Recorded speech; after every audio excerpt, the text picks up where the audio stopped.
Welcome to Ordinary People Doing Extraordinary Things, the podcast show. I'm your host, Carrie Roberts. And today, my extraordinary guest is David Richman. Welcome, David. Thank you so much for being here today. Thank you for having me, Carrie. I'm very excited to talk to you. So I actually wanted to start by reading a little excerpt from the beginning of your book that I really liked. So your new book is called Cycle of Lives. And you wrote in it, you said, the 5,000-mile cross-country bike ride, which I came to call Cycle of Lives, was the latest adventure I had undertaken in her honor, and the deepest by far, not just because it was a long ride, but because the experience brought me to a point where I could face all the questions and feel all the emotions I had about losing her. The ride brought me to that point because I had decided to ride in search of those answers, those feelings. I sought them out. I planned my route to bring me face to face with all those people who had been touched by cancer: doctors, mothers, patients, caregivers, survivors, sons, daughters, and brothers like me. Throughout this journey together, we've thought about the unthinkable, discussed the undiscussable, and discovered answers to the questions about our trauma experiences that we thought were unanswerable. And I love, first of all, how that was written. I think one of the things that stood out to me first off of this is that generally men tend to have a very hard time expressing emotions, processing feelings. Sometimes they tend to retreat, go to themselves. I want to start there first. You as a person, before any of this happened and we get into the full story, how were you in kind of handling feelings and emotions, and how has that changed through this experience? Yeah, well, you gave me a little bit of chills when you read that, because it really did do those things. And to answer your question directly, I've always been an emotional person, and I think, kind of your statement, men don't often find themselves in a place to do that. I'll also say that women don't often find themselves in a safe place to explore those things with men, because the men aren't open to it. And so you get this kind of like self-fulfilling divide where, women don't talk to men about it because they don't feel safe to do so. And men don't learn how to talk about it because they're not being talked to. So all of a sudden you see like these men's group that come along, and now they learn how to talk and how to communicate, and they're all heart-centered and grounded, and they're starting to figure out how to deal with the emotional side. And you have women that talk to women, but the two in between, I think I've found that that's a very common issue, just in general, talking about the emotional side. So I think I was emotional, but I don't know that I was good about talking about being emotional. I've never heard it said that way before. I think that's an interesting piece, because again, we're generalizing. This is not everyone. Again, women tend to be sometimes over communicators, and we talk about everything, and a lot of times men may not be. So when you say that you felt these emotions, you consider yourself emotional, but you didn't really feel like you could express them or maybe talk about them. Was there a reason for that, do you think? And how do you think this journey helped facilitate that? I do think there's a reason. And in my case, and I'm not speaking for anybody else, but in my case, I think I was so used to taking care of myself and so used to dealing with stuff on my own, that I felt that if I opened up, if I asked for help, if I accepted help, if I brought myself up to or down to a level, whichever way you look at it, where I could feel safe to talk about emotion, I felt like that was a weakness, or that was a problem, or that I wasn't in control. And I think that it's funny. My wife's finally taught me that when we're hosting people and they ask for help, I actually let them help now, because it's like people want to help. Like, I want to be in control. I'm like, I got it, man. I know there's 25 people, but I got it. I don't need the help. And she's like, it's not about you needing the help. It's about getting them the opportunity to help you. That's what they want to do. And it's like, oh, you mean so asking for help is actually giving people what they want because they want to help you? So I feel like I definitely, through the writing of this book, learned that when people want to talk to you about difficult things and they give you a safe place to listen, and you do care, and you're heart-centered, you're grounded, you're authentic, that's actually a place of strength, and it's a uplifting thing. And I feel like the reason I was able to go so far with the book and getting deep into these people's stories is because I really listened.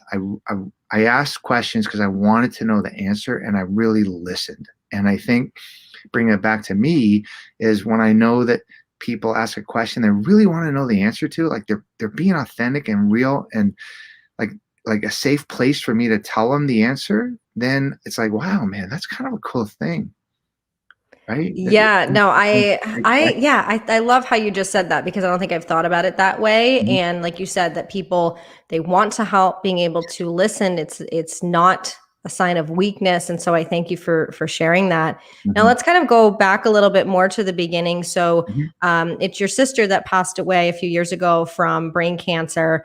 Yeah. She was the person that has been the most affected and closest to you. Mhm, And can you talk about, that experience? Because she was young, she was only in her 40s. What, from the beginning, kind of how you handled it, and then just through the process, how you continued to handle it. I don't want to say handle it, but, dealt with it in the best way possible. mhm. Well, so when she called me and told me that, Carrie, that my first thought was, oh my gosh, man, she got young kids. She got a husband that loves her. She loves her job. She has great friends. I'm thinking to myself, oh my God, this is going to be so hard on everybody, right? And so I really felt for her immediately because I was always admiring the fact that she had so many people in her life and had such great relationships. And so that was the first thought that went through my head. And clearly, that was the thing that pained her the most, was that she was going to have to let go of those relationships, that people were going to move on without her. And so we were able to talk about those things. I was going through a lot of turmoil in my life at that time, and a lot of change. I was kind of going from somebody in a nutshell, somebody who was doing things for everybody else and never really did things for myself. Even though I wasn't selfish, but maybe a little bit, but mostly I was worrying about how other people perceive me. So I was never really in tune with myself.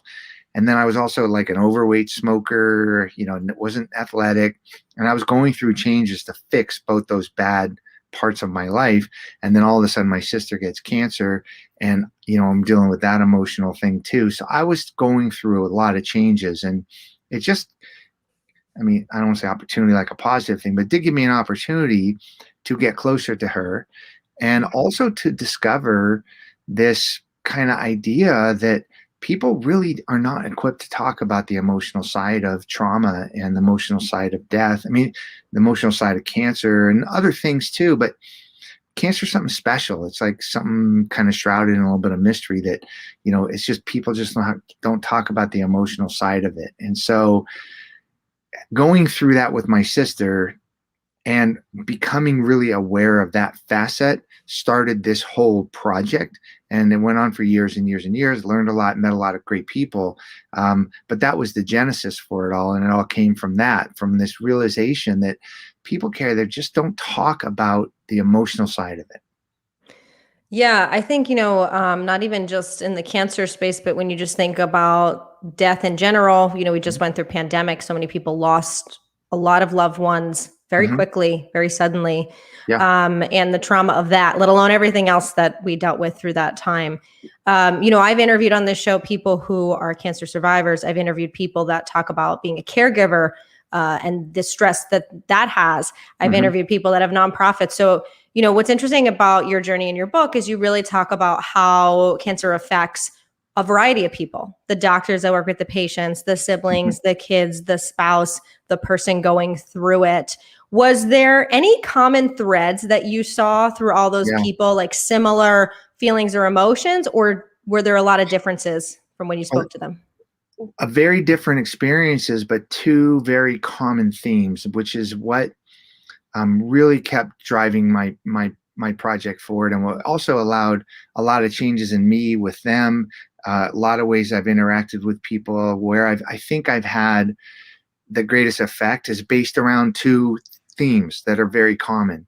One is, no matter how incredible all the stories were, no matter how amazing, now how many times I sat back and went, how in the world did you go through that, right? Like, how, like you had to endure what, or you were witness to what, or this happened to you when you were a kid, or what?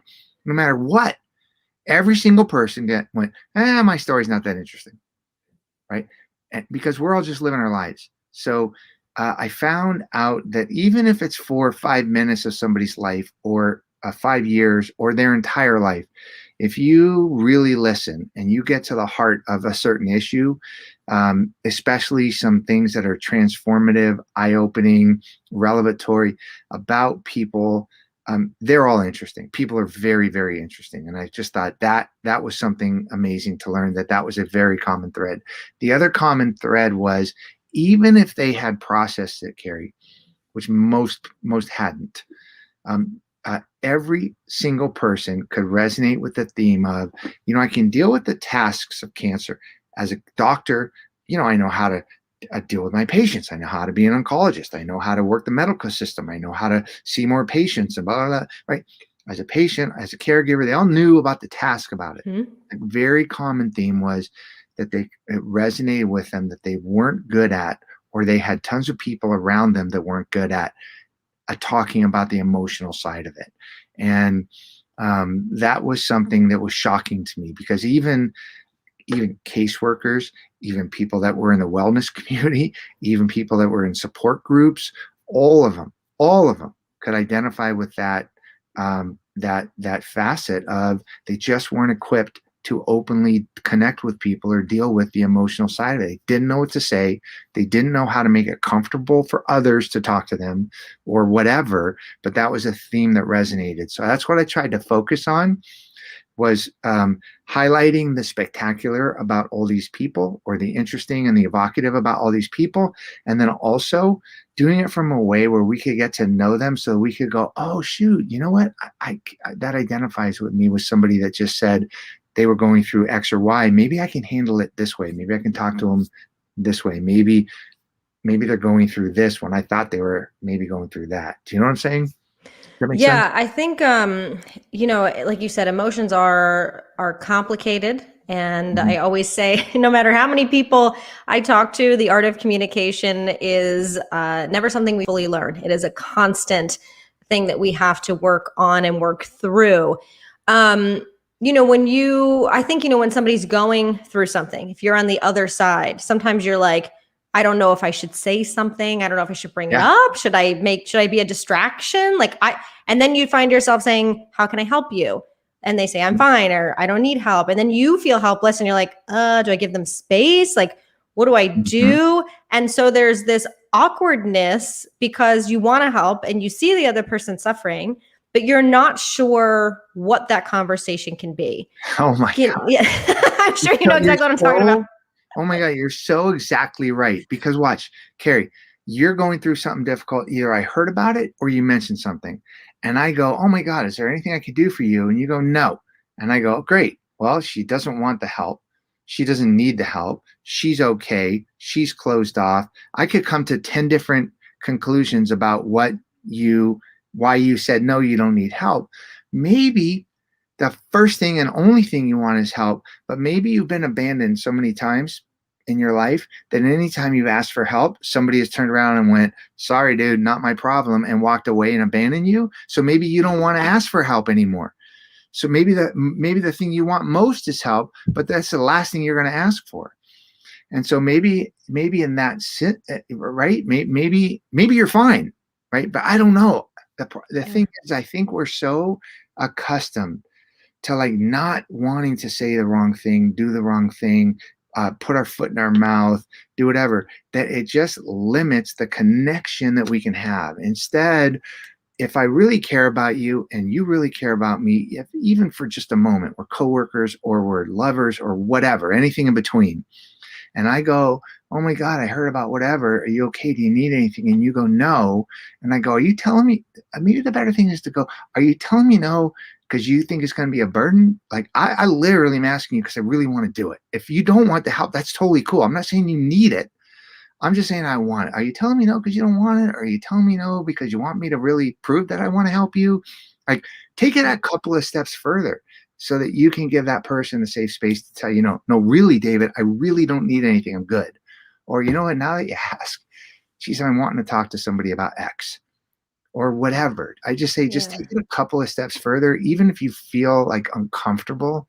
That is really, it's so important. It's so important. I think that, yeah, I've never thought about that before. You've given me some good tips, not even just on this topic, but I think in communication in general, Yeah. because we each need different things. There are times, like I said, me as a person, I want to talk about stuff. That's how I am. Hmm. And some people need space, or they need you to just sit there and hold the space. And sometimes it's hard to guess, if the person doesn't tell you.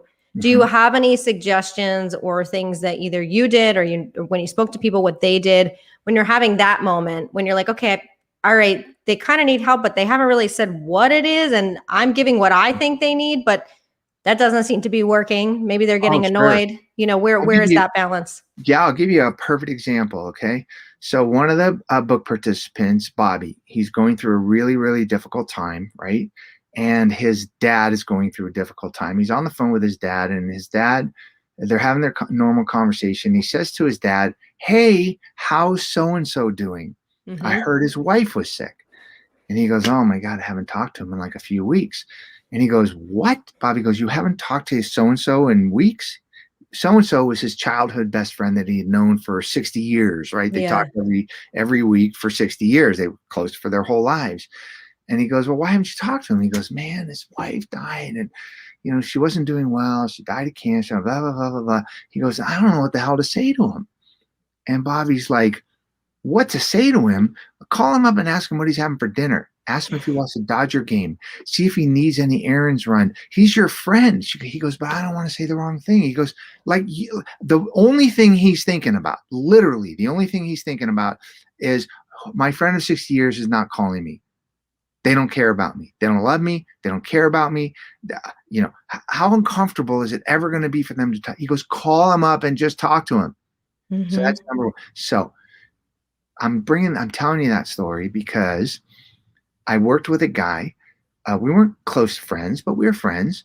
And I asked him. I ran into I saw a picture of him, and it reminded me of something. And I sent him a note. I go, "Oh my God, how are you guys doing?" And he goes, "Not great. My wife died suddenly at the of cancer. Took her away like 2 months after her diagnosis at the last year, and it's been really difficult because our kids are going off to college, and it's been a really tough time."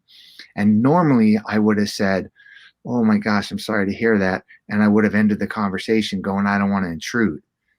Instead, I went, "Oh my God, tell me what happened. I mean, you guys are so close. I know, oh my God, I can't even imagine how tough it is." And then he started talking to me about what happened. And we're not going to be the best of friends. We're not going to do whatever, but I gave him a safe space to do a little bit of release, a little bit of somebody cares, a little bit of talking about something that made him happy. And every once in a while, I see him post a picture with his kids, and I'm like, "Oh my God, your wife would be so happy. She'd be so proud that you're right." Because it was a way to form a connection. And before I got into this project, I would have avoided stepping on toes, or avoided saying the wrong thing, or say, "I don't need to enter into their grief," or whatever I would have said to not be part of that uncomfortable situation. And now, whenever I can, I try to be part of it, not by imposing myself on it, but just by showing that I care, or that I could care if they wanted an ear, if they wanted somebody to talk to. And that's just a seminal change in the way I've dealt with other people's trauma, right? And I'm hoping that Yeah. that will, and I think for the most part, it's worked out positive both ways, and enhance both experience, both sides of the equation. So that's what I'm hoping that the book will do, is to try to help people, equip them to understand. We might not know what people are going through or what they need. Maybe we should find out. Yeah, I agree. And I will say, even in my own experience, kind of what you're talking about, sometimes it's not that first interaction. Somebody gets angry, they get upset, and okay, give them space for a moment. Maybe you ask again later, or you talk about Yeah. something else. You try multiple avenues. I actually just spoke with a friend recently. She unfortunately lost her child, who was only a few months old, a little over a year ago. And I just reached out. I was like, "Hey, do you want to just chat?" And we talked about, good, bad, everything. And was just really impressed by her ability to talk about what happened and to move forward. And it was just a really nice conversation and a connection, because sometimes you see stuff on social media and you're like, I just I want to talk to them. I don't want them to feel like they have to sit in that space if they don't want Yeah. to. But as you said, just kind of reaching out and having that conversation, we all want to feel heard. And so I think having that moment is really good. Now, It also, sorry to yeah, interrupt you, Carrie, but it also works that some people, they don't want, they're not in a place of wanting sympathy or attention or sadness. Not to one up your story, but I do know somebody that lost a child, adult child, and she formed a friendship with somebody who had lost an adult child because she said, every time that we go out, the one thing we don't talk about is we lost our kids. Like yep. that's the one thing, because we know that that's the last thing we want to talk about. And I'm like, oh my gosh. So, I do know several of the people that were in the book, if it revolved around death, there was a point in their process where they were like, I don't want the puppy dog eyes. I don't want the sympathy. I don't want you to feel bad for me. I don't want any of that. Right. So, I mean, one guy even took it to extreme, like he had to fly across the country and kind of reinvent himself where people didn't know what he went through because he had already processed it and had kind of come to terms with it. He didn't want everybody to look at him like he was sorry, like he was the sorriest guy alive, right? Yeah, I think you're right. Ways. It's everybody needs something different. Yeah. And of course, the best thing is when you can connect with someone who's been through what you've been through. And that's in anything, right? And they're not always your family or friends. It needs to be someone outside because it makes a difference. I've been through things that, my family is wonderful and my friends are wonderful, but they haven't been through it. And so when you kind of are with someone who has, it's just a little bit more comforting. They just get a lot more on the other end. Now, you decided to not only be interviewing these people, but you decide to do this 5,000-mile bike ride. And you've done, marathons, you've done a lot of different things. Mm-hmm. What was it about doing this bike ride? Did you feel like beforehand, like you were like, I feel like I still haven't fully processed this. I feel like you kind of read in the excerpt in the beginning, like, Mm-hmm. I don't know, I need to do this for my sister, for myself. Like this needs to be something extra. Like where did this piece come in that you felt needed to be the next level for you? Sure. So it kind of came out of kind of being a little bit dorky where I'm just like, okay, well, if we're connected by emotion and we're connected by stories, and I feel like we could be connected by this idea of wanting to be better equipped to talk about difficult things, then I just kind of thought of the word connecting. Well, how do you connect people? I guess, Yeah. well, I guess if I rode my bike and drew a little map of it, I could connect them that way. So it kind of just came out of this like one more way to connect. But then I thought, you know what? That actually is a real thing, like connecting in a physical way as much as, just as an analogy or as a, as some other, type of way to say it. But then I said, well, I also need a place to think about the stories in a contemplative way. Mm-hmm. I also want to meet people along the way so that I can see whether or not I just created a vacuum of people don't know how to deal with their trauma, or, they don't think they're spectacular, but I think they're spectacular. And trust me, when I was on the bike ride, those two things continue to resonate with literally every person that I met. So that felt good. And then even though I had talked to my sister a lot, even though I had processed some of it, I actually hadn't put myself in a place to really think about the greater picture of what it's like to lose your only sibling. Mm. And people deal with loss all the time and a lot more personal than just losing a sibling. But I think grief is a number of different things. You could grieve if you lost your finger, you cut your finger off. You could grieve the fact that you lost a finger, right? If your career is changing, you could grieve the fact that you're changing career. You can grieve a number of different things. I had to come to terms with the fact that I had a lot of unanswered questions from my childhood and a lot of junk left over from growing up that was just in there for years and years and years. And the only person that knew me when I was that person was now dead, right? Mm. And so I was grieving the fact that I'm never going to get that figured out. Nobody's going to ever understand me the way that she did, right? And so that hit me on the bike ride, like, holy crap, like this is the thing that I need to come to terms with or try to come to terms with. And so the bike ride gave me the opportunity to, do something physical, to do something ridiculous. I mean, I did 4,700 miles in 45 days. It's a lot of biking. That's, 12, 14, 16, 17 hours a day on a bike, solo, just doing what I do. And every day, like I did 41 out of the 45 days, right? So it was like constant physical. Got me to meet a lot of people, got to connect the stories, and it got me to process, their stories and my own story at a level where then I could go home and write it out. Now, why did you do this trip yourself? Well, I did the bike solo. Okay. My wife was with me for maybe 2/3 of the days. I had some other friends that had showed up for a day here or a week there. Out of the 45 days, I think about 10 or 12, I was totally solo. But I biked the whole thing by myself, but I definitely had support along the way for sure. Was there a different experience for you on the days that you were completely by yourself versus with the support of your wife or a friend? Yeah, it's funny because until you do something like that, it didn't make sense. I tried to write about in the book. So in the book, I provide each one of the 15 stories, and they're written from the perspective of that person. So I'm not in those stories.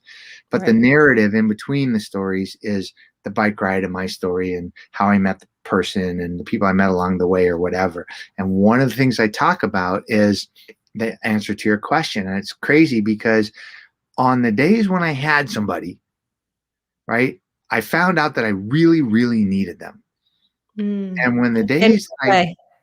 well, I got too many flats, or I was totally dehydrated, or an accident caused me to have to reroute and I got lost, and I just was whatever. There's a million different reasons where I had to rely on them. Okay.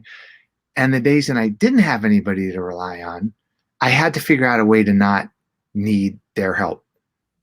And it's crazy because it's like you got to learn that sometimes you can't rely on people, and that's okay, and that's good. And sometimes you got to learn that you have to rely on people, and that's okay, right? It doesn't always work out to be exactly linear. Like when I need them, they're there, and when I don't need them, they're not, when they're not there, I don't need them. But it's a really interesting thing because it was like some days were brutal, and thank God they were there, and other days were brutal, but because they weren't there, and I had to figure it out.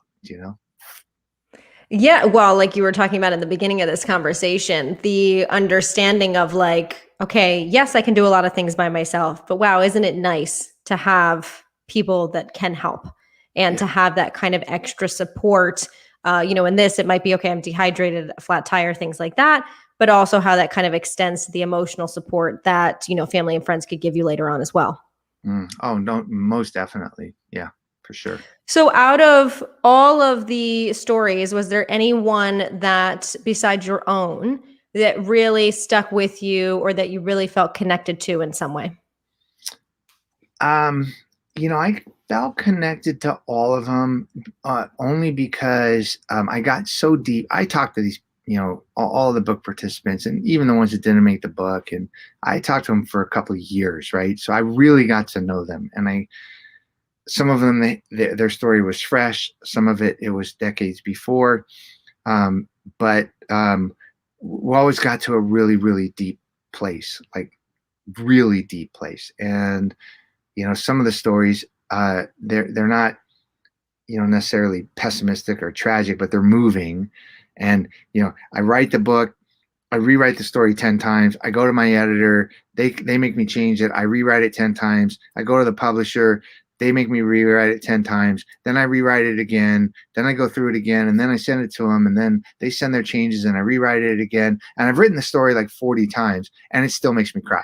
Do you know, like, oh, I'm like, oh my God. So I'm close to a lot of the stories. I think, oh boy, I don't know if I had a favorite or one that stuck with me. I want to say that they all did. I think that the first story in there is Bobby's story, is one that is indicative of what the whole book is all about, and that is that no matter what we go through, we could have our best days ahead of us. Bobby went through a very tragic situation. I'll tell you the story super quick, Carrie. So he, he's this tough guy. He doesn't like to be loved. He doesn't know how to love. He's just this kind of brash guy or whatever. He finally meets the person that just changes his whole outlook on life. Like, he's the best he could ever be in the instant that he meets her, because that's the way she sees him and whatever. They have this crazy love affair. She gets cancer right after they meet. Oh my gosh. They beat it, right? They beat it. They're getting ready. Now he proposes to her. They're going to get married. Right before they get married, the cancer comes back, and it comes back aggressively. They get married. They go on a honeymoon. She comes back and starts treatment. She dies shortly thereafter. And you think, oh my God, this is such a tragic story. And she even says to him, they talk about everything from A to Z. She even says to him, like, the worst thing about this whole thing is somebody else is going to get to enjoy you. I've made you the best person you are, and I don't even get to enjoy it. And he goes, no, I'm never going to find anybody. And she's like, no, you need to be in love. And now you're at your best. So you will find a love. He ends up finding a love, and it's the love of his life. And they're still married, and they're absolutely happy. And they do a fundraiser every year in the memory of his first wife. And he said to me, he goes, I love my life. Like, if this didn't happen to me, I would be married to Brandy, this woman that passed away. I would be married to her. We'd probably have kids. We'd be the happiest couple alive, and I would be the happiest guy alive. But that didn't happen. But if I didn't go through what I went through with Brandy, I wouldn't be where I'm at now. And I love my life. I'm as happy as I could ever imagine being. And it says to me, holy cow, like, no matter how tragic or bad of a situation, we can get through it. We can move past it, and maybe we can even find a better place. And so I think that even though, again, his story is very moving and somewhat tragic for sure, it also shows that no matter how tough it is, no matter how bad it is, it can sometimes be better. Yeah, I agree. What's the saying? Like, there's always a rainbow in the clouds. Sometimes you don't see it, you don't believe it's there, but that there are things that can be better in the future. And it's hard in those moments, obviously. And I love that you said, him and his current wife still keep that memory of her, and being able to tribute to her as well, which is really beautiful. Now, when you did this ride and you did this book and you finish, what is the feeling when you were complete? Did it feel like, whew, that was a relief? I feel better. Was it a letdown? What was that emotion when you were completed? Well, I've written other books, and it's kind of nice to have it done, but this one was a little bit different because it wasn't my words. Yeah, they were my words, but it was their stories. And so when it was done, like in its finished form, but when each story was done, and I literally had to get people to sign off on it, because now we're going to print and it's not anonymous. So this is it. It was scary. Like, I would send the final draft to somebody going, oh my God, this is 25 pages. It's supposed to be indicative of their life and their relationships and their trauma and their emotion, and if they didn't listen, Carrie, if they didn't return my email in 5 minutes, I was like, oh, they hate me. They hate the story. It's the worst thing ever. My wife would be like, dude, you just press send like 3 seconds ago. Take it easy. But because and there were 2 or 3 people that were like ambivalent. They were like, whatever, yeah, it's great. And I'm moved on with my life. But there were enough people in the book that it was important that I got their story right. And so when I finished the book, and I was like, wow, I mean, this is a collection of these people's stories, and I took it so seriously. They take it so seriously. I guess what I was kind of energized to make sure that it wasn't just for them, right? Like that their story was going to help people. So I think that normally I'd be like, oh, it's kind of a letdown because now you're done with the process and whatever. I was kind of like, oh my God, I got to take it to the next level. And it's, giving me the opportunity to talk to people like you, because hopefully that will, increase the readership to help people be better equipped to interact with people.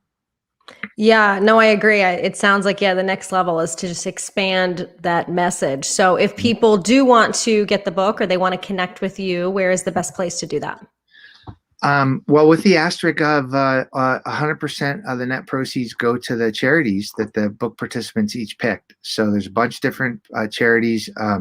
They're actually listed in the book, listed on the website. So yeah, we're trying to raise some money for these charities, but more than that, we're trying to, trying to do what I mentioned before. They can buy the book on Amazon, Barnes and Noble, wherever. They can buy signed copies on my website. The book's name is Cycle of Lives. That's also the name of the website, cycleoflives.org. But they can go anywhere books are sold. And Carrie, we're like weeks away from having the Audible come out, the audio Great. come out, which is awesome because it is like an audio book that nobody's ever heard before. The 15 stories are each read by 15 different actors.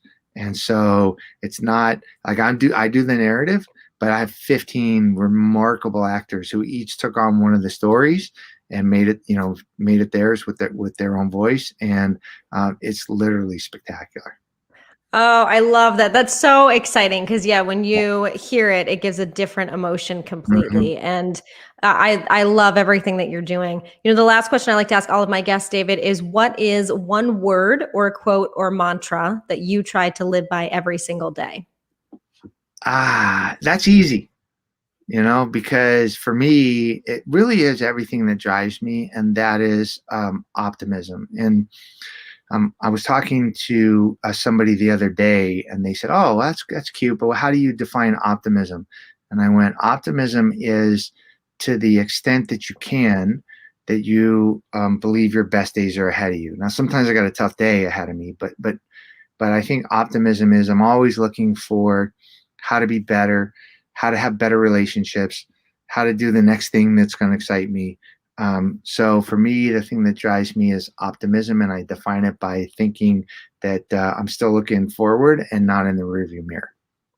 Beautiful. Well, I congratulate you not only on this book and the cycling journey you did, but just your own personal emotional growth. Being able to process things better, being able to really kind of dig deep, be able to connect better with others and help others do the same. So very impressive. And I thank you so much for being here. Well, thank you, Carrie. I appreciate. I got the cast off, right? I got the cast, emotional cast off. Look, it's fresh skin, right? You know what I'm saying? I like So, that. That's a good metaphor there. So yeah, I thank you so much, David, and I look forward to hearing more about what you do in the future. thanks.